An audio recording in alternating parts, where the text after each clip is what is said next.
Weekend warriors have the same risk of mild dementia as more frequent exercisers, study suggests. People who only exercise on weekends have a similar risk of developing mild dementia to those who work out more frequently, a new study has found. Weekend warriors who engage in 1 or 2 sessions of exercise a week were the focus of the research, published online Tuesday in the British Journal of Sports Medicine. A team of academics from Latin America and Europe set out to determine whether the frequency of exercise affects the risk of developing mild dementia. Researchers found that not only was the weekend pattern of keeping fit potentially as effective in staving off the condition, but that it may also be easier for people with busy lifestyles to achieve. The scientists examined 2 sets of survey data from the Mexico City Prospective Study, a longitudinal study that followed the health of thousands of people in the Mexican capital over many years. The initial survey took place between 1998 and 2004, and the second, which resurveyed the same people, started in 2015 and ended 4 years later. In total, 10,033 people, with an average age of 51, took part in the surveys, and their responses were included in the study. In the first survey, participants were asked whether they exercised, how often they did so, and for how long.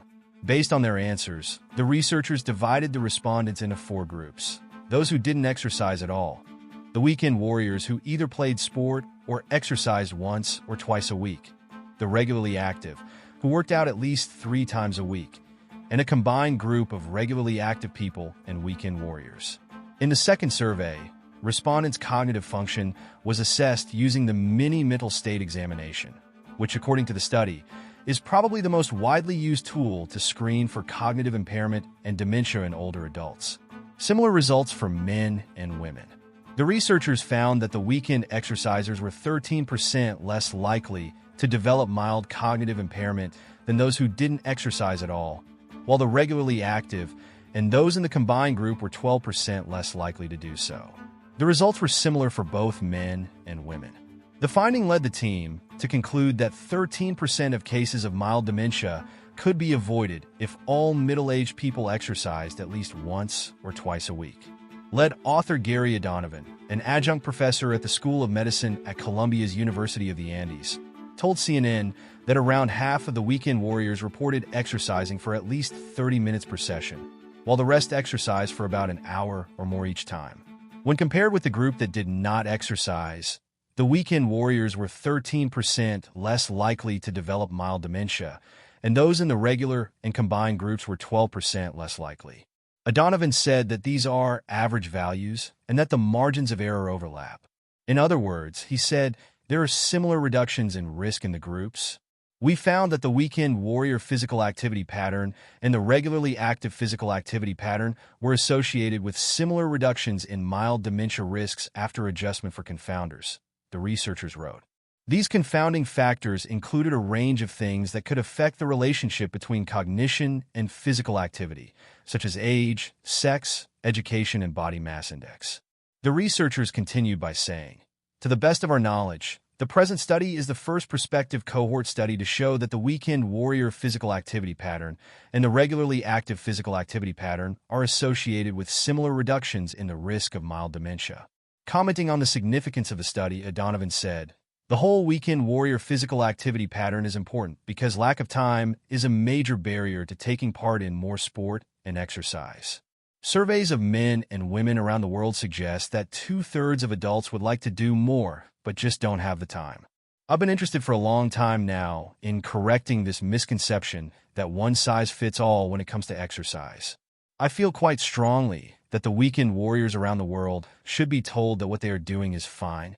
He added, the weekend warrior research is starting to add up now. It's pretty clear that the health benefits are much the same as exercising more often. Growing evidence for benefits of weekend exercising.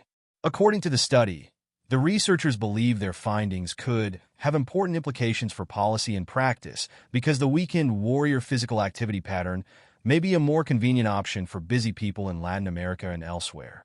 Their conclusions echoed a broader recent study that suggested that weekend warrior workouts could be as effective as more regular exercise when it comes to lowering the risk of developing more than 200 diseases. These scientists, who published their findings in the journal Circulation in September, used data from the UK Biobank project to reach their conclusions.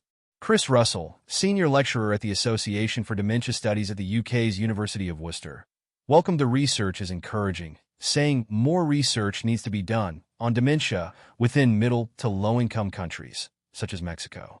Russell was not involved in the study.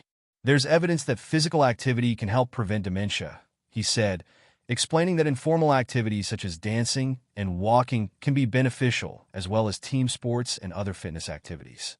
Beside the physical benefits of exercise, there is also the company and socializing with others that keeping fit often involves, which would help ward off cognitive decline, Russell said. He said there is good evidence that physical activity can prevent dementia, but added that it's not in any way certain, noting that other risk factors, such as diet and smoking, must also be taken into account.